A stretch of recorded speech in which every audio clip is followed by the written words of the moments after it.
नमस्कार साथियों, मैं डॉक्टर मुकेश गर्ग। जरा सोचिए में आपका हार्दिक स्वागत है। ईरान को नेस्तनाबूद कर देने और पूरी सिविलाइजेशन को ख़त्म कर देने की धमकी देते हुए अमेरिका अचानक से ईरान के सामने कैसे झुक गया, कैसे उसने अपने 15 सूत्रीय पत्र के सामने ईरान का 10 सूत्रीय पत्र स्वीकार कर लिया और किस तरीके से अचानक से ये सीज़ फायर हो गया, ये एक बड़ी मिस्ट्री बन चुकी है कि अमेरिका जो इतना एग्रेसिवली बात कर रहा था, क्या वो घुटने पर आ गया? क्या वो ईरान के सामने झुक गया? प्राइमा फेसाई तो यही प्रतीत होता है कि अमेरिका ईरान के एक्स्ट्रा प्रेशर को झेल नहीं पाया और जो प्रेशर ईरान ने हॉर्मुज़ स्ट्रेट को बंद करके एक संदेश पूरे विश्व को दे दिया था और पूरे विश्व के अंदर तेल की कीमतें, खाद की कीमतें और गैस की कीमतें आसमान छू रही थी, उससे ट्रंप को जो है दिक्कत हुई और ट्रंप को जो है कि अपने अपने ही 75 सांसदों ने साथ छोड़ दिया उनका। ये सब चीज़ें ऐसे फैक्टर्स रहे हैं जिन्होंने अमेरिका को घुटने पर आने के लिए मजबूर किया। लेकिन एक बड़ी खबर ये आ रही है कि इस मध्यस्थता को करने का काम पाकिस्तान का है और पाकिस्तान के जो प्रधानमंत्री हैं शहबाज शरीफ, उन्होंने जो है इसकी घोषणा करवाई है राष्ट्रपति ट्रंप से। लेकिन जो उसकी असलियत सामने आई है वो ये सामने आई है कि किसी अन्य देश से एक संदेश शहबाज शरीफ को मिलता है,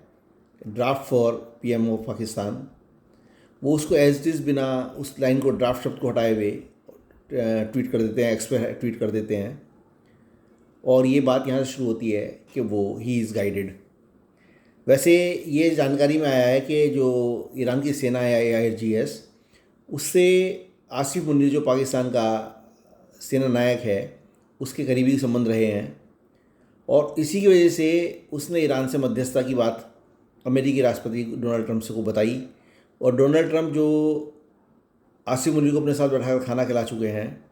उनके लिए आसिफ मुनीर कुछ नहीं है सिवाय एक प्यादे के, सिवाय एक मैसेंजर के। लेकिन फिर भी कहीं ना कहीं उसने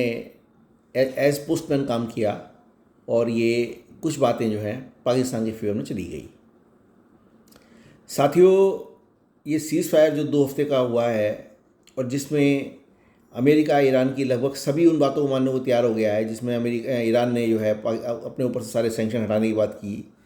जिसमें लेबनान में हिजबुल्लाह के ऊपर अटैक करने को रोकने की बात की, जिसमें उसने हॉर्मुज स्ट्रेट को अपने ही पोजीशन में रखने की बात की और प्रति जहाज़ $20 लाख की वसूली करने का जो प्रस्ताव रखा। इसी तरीके से उसने अपना जो न्यूक्लियर एनरिचमेंट के लिए जो उसने अपना जो यूरेनियम एनरिचमेंट का जो प्रोग्राम है उसको कंटिन्यू करने की बात रखी। ये सारी बातें ये शो कर रही हैं कि अमेरिकी राष्ट्रपति घुटने पर आ गए हैं और इतनी बड़ी क्या मजबूरी उनके सामने रही है जो अचानक उन्हें निर्णय लेना पड़ा। मैं तो समझता हूँ उसके पीछे अमेरिका का ईरान के बीच जो डिस्टेंस है और अमेरिका के ऊपर बढ़ता हुआ पड़ने का खर्चा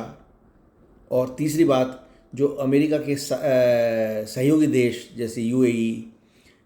बहरीन, सऊदी अरबिया, ये देश जो हैं ये बहुत ज़्यादा परेशानी में आ गए थे क्योंकि ईरान लगातार उन पर अटैक कर रहा था। ये सारे प्रेशर्स जो हैं वो ट्रंप को झुकने के लिए मजबूर करने में सहायक रहे हैं। इसलिए ये कहना कि पाकिस्तान ने मध्यस्थता करा दी, ये अपने आप में जो है एक बेवकूफ़ीपूर्ण सवाल है और बेवकूफ़ीपूर्ण जवाब भी है। साथियों, अमेरिकी राष्ट्रपति अपने बेवकूफ़ीपूर्ण निर्णयों के लिए मशहूर हैं और जिस तरीके की बड़बोलापन वो करते हैं उसका ही शिकार वो इस घटनाक्रम में भी हुए हैं कि 39 दिन पहले जो उन्होंने इजराइल के साथ मिलकर ईरान को निशाना बनाया था, युद्ध किया था शुरू, वो बिना किसी